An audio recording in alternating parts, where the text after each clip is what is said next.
Hello दोस्तों, very good evening. स्वागत है सबका इन्फोबेट चैनल में। फिर से एक बार मैं हूं आपका दोस्त, आपका बेयर।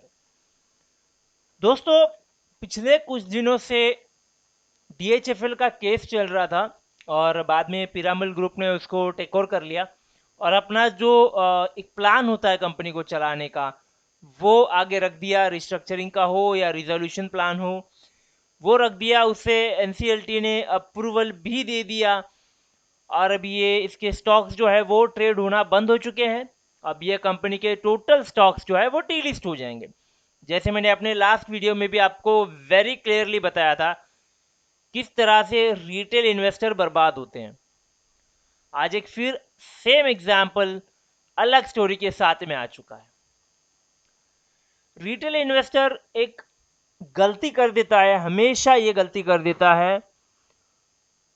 वो प्रॉपर नॉलेज के बिना, प्रॉपर इंफॉर्मेशन के बिना स्टॉक्स में इन्वेस्ट कर देता है।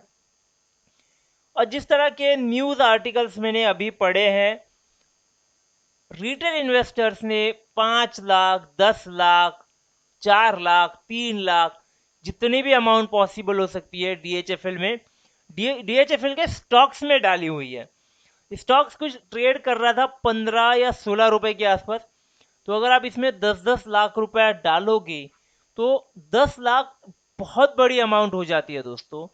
तो पैसे डालने से पहले प्रॉपर इंफॉर्मेशन क्यों नहीं निकालते हो आप लोग? क्यों नहीं आप जाके इंक्वायरी कर देते हो, न्यूज़पेपर पढ़ देते हो, थोड़ा सा रिसर्च कर देते हो, थोड़ी जिनको जानकारी है उनसे पता कर लो।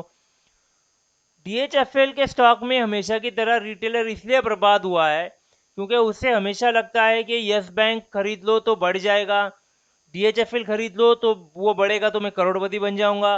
और ऐसे काफ़ी सारे वीडियोस भी आपको यूट्यूब पे मिल जाएंगे जो आपको बता देंगे कि 10,000 डाल दो करोड़पति बन जाओगे, अरबोपति बन जाओगे। देखिए, दो चीज़ें वेरी क्लियर मैं अभी कर देता हूँ आपके लिए। यूट्यूब पे क्लिक बेट चलता है। जितना अट्रैक्टिव दिखेगा, जितना सही दिखेगा, लोग क्लिक करके वीडियो देखेंगे और हर एक को पैसे वाला बनना है। और देखिए, ये पॉसिबिलिटी है, मैं ना नहीं बोल रहा कि डीएचएफएल जैसे स्टॉक्स अगर 16 के हैं, वो तो बन भी चुके हैं 160 170 के। बट उसके पीछे एक स्ट्रांग फाइनेंशियल स्टेटस होता है उस कंपनी का, या फिर उस पर्टिकुलर स्टॉक के बारे में कुछ इंफॉर्मेशन आपको पता होनी चाहिए। आप भेड़ चाल में अगर लग जाओगे तो ये नहीं होने वाला। डीएचएफएल में वही हुआ, भेड़ चाल हो चुकी है डीएचएफएल में। काफी सारे लोग डीएचएफएल में पैसा डाल चुके हैं और इतना ज्यादा पैसा एक पर्टिकुलर स्टॉक में कभी नहीं डालना चाहिए। यह वॉरेन बफेट सर ने हमें ऑलरेडी बता दिया है कि हमारे सारे अंडे एक ही बास्केट में कभी ना रखें, बास्केट गिर जाएगा, सारे के सारे अंडे फूट जाएंगे। एग्जैक्टली वही हो रहा है। अब कुछ पैसा डीएचएफएल में डाल सकते थे, कुछ पैसा आप रिलायंस में डालो, एचटीसी में डालो, आईटीसी में डालो, हिंदाल्को में डालो। There are 5,000 companies available for you. तो सिर्फ ऐसे ही चिंदी चिंदी स्टॉक क्यों जो कंपनियां बंद पड़ने वाली है? एक बात सही है, जो रिलायंस ने किया, टेक ओवर करने के बाद स्टॉक्स बढ़ जाते हैं। बट आप वो जो प्लान आता है उससे ठीक से पढ़ा करो, उसके बारे में इंफॉर्मेशन लिया करो। अगर कंपनी कह रही है कि हम लोग ये स्टॉक डीलिस्ट करेंगे, तो आप क्यों खरीद रहे हो इस कंपनी के स्टॉक? मैं कुछ चीजें, कुछ आर्टिकल आए हैं, मैं दिखाना चाहता हूं, आप भी सोच में पड़ जाओगे। अब ये लोग सुप्रीम कोर्ट जा रहे हैं, तो इसमें गलती किसकी है? Retail investors, Dhawan housing finance corporation DHFL, इन्होंने सुप्रीम कोर्ट को अप्रोच करने की बात की है एनसीएलटी के अगेंस्ट में। यहां पर जैसे मैंने कहा डीएचएफएल को बेचने की बात हुई, तो पिरामिड ग्रुप आगे आया अपने रिजोल्यूशन प्लान के साथ में। उसने भाई अपना जो है वो प्रॉपर प्रपोजल रखा और उसके अंडर उन्होंने कहा कि कंपनी को हम लोग डीलिस्ट करेंगे। और जब कंपनी डीलिस्ट होती है तो जिनके भी स्टॉक्स उस कंपनी के, जिन लोगों के पास भी स्टॉक है, वो पूरी तरह बर्बाद हो जाते हैं। हमने उत्तम वैल्यू स्टील से एक अगर सीख नहीं ली है अभी तक आप लोगों ने, तो सीख लीजिएगा, क्योंकि काफी सारे लोगों के पैसे उस स्टॉक में इसी तरह से बर्बाद हो चुके हैं। यहां पर आप देखिएगा दोस्तों, डीएचएफएल की जैसी न्यूज आई, उसके स्टेक होल्डर थे 3,16,000 रिटेल की बात कर रहा हूँ मैं, बड़े लोग इससे ऑलरेडी निकल चुके थे क्योंकि उनके पास इंफॉर्मेशन होती है, उनको समझ होती है, वो प्रॉपर पढ़ना जानते हैं, स्टडी करना जानते हैं। जैसे वॉरेन बफेट सर 16-16 घंटे पढ़ते हैं, डेफिनेटली वो इंफॉर्मेशन निकालने के लिए पढ़ते हैं, तभी इतनी बड़ी होल्डिंग मेंटेन करके रखी हुई है।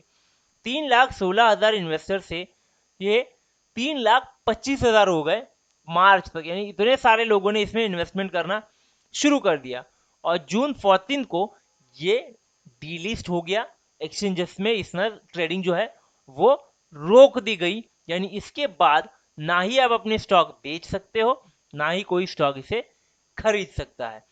अभी इसके बाद रिटेल इन्वेस्टर्स को काफी ज्यादा लॉस हुआ और 250 रिटेल इन्वेस्टर्स एक साथ आए, उन्होंने एक ग्रुप बनाया है और वो अभी सुप्रीम कोर्ट में इसके अगेंस्ट अप्लाई करने वाले हैं। यहाँ पे दो कंडीशन है। एक, अगर सुप्रीम कोर्ट बोल देता है कि भाई जो 250 मेंबर्स हैं उनको, या फिर जितने भी रिटेल इन्वेस्टर्स हैं उनको अपने अपने पैसे दे दो, तो यहाँ पर दूसरी केस भी हो सकती है कि पिरामल ग्रुप बोल दे कि अभी हमें इस कंपनी को नहीं खरीदना है, हम हमारा ऑफर वापस ले लेते हैं। तो ये पिरामल जो डीएचएफएल के जितने भी आने वाले समय में जो भी बेटरमेंट होगा वो नहीं होगा। और अगर कहीं ना कहीं का बीच का रास्ता निकलने की कोशिश भी कर दी गई तो कुछ लोगों ने वो सजेस्ट भी किया हुआ है।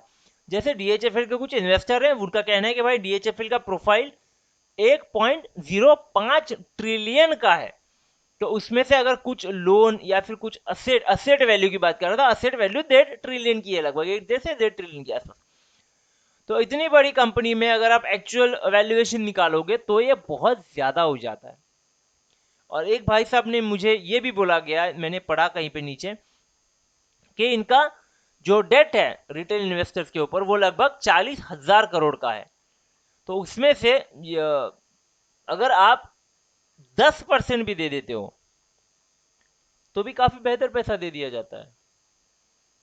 यानी जिनका अगर डीएचएफएल का मार्केट समझो 40,000 करोड़ आना बाकी है, तो उसमें से 10% भी आप एक अच्छे सिस्टम लगा के रिकवर कर देते हो तो भी काफी सारे रिटेलर्स का पैसा कंपनी पे कर सकती है। अभी ये कहने की बात है, इसमें काफी सारे इन्वेस्टर्स है। देखिए जो मैंने आपको यहाँ पर भी लिखा हुआ है, 2 लाख से लेकर 3 लाख की इन्वेस्टमेंट है। कोई भाई है जिसकी 5 लाख तक की इन्वेस्टमेंट है, यहाँ पर कहीं पे था, देखिए इनकी 5 हु लॉस द 5 लाख का इन्वेस्टमेंट। तो काफी ज्यादा इन्वेस्टमेंट कर करके आप बैठ जाते हो एक स्टॉक में, तो ऐसे बिल्कुल भी ना करें। देखिए यहाँ पर कंडीशन ऐसी है, अगर पिरामल ग्रुप ने प्लान दे दिया है तो कुछ सोच के दिया होगा, और एनसीएलटी ने भी उसे अप्रूव किया है तो कुछ सोच करके ही अप्रूव किया होगा। अगर इसमें कहीं से भी कुछ भी चीजें निकलनी जाती है तो इधर वेज के ये कंपनी पीछे हट जाएगी, क्योंकि अगर उससे ज्यादा पैसे वापस से ले दिए जाए तो शायद वो पीछे भी हट सकता है। तो ये पॉसिबिलिटी है। अभी देखना है कि अगर ये सुप्रीम कोर्ट में जाते हैं तो किस तरह का डिसीजन, या कोई मिडवे जो है वो अगर सुप्रीम कोर्ट निकाल देता है तो फायदा होपफुली रिटेल इन्वेस्टर का पैसा रिकवर होने में हेल्प हो। पर वापस से बोल रहा हूँ, इन्वेस्टमेंट है, देखिए पैसे आप बहुत मुश्किल से कमाते हो, बहुत मेहनत से कमाते हो, तो उसे सोच समझ करके इन्वेस्ट कीजिएगा। मार्केट रिस्क से भरा हुआ है, तो अच्छी कंपनियां फाइनेंशियली स्ट्रांग हो उसमें इन्वेस्ट कीजिएगा।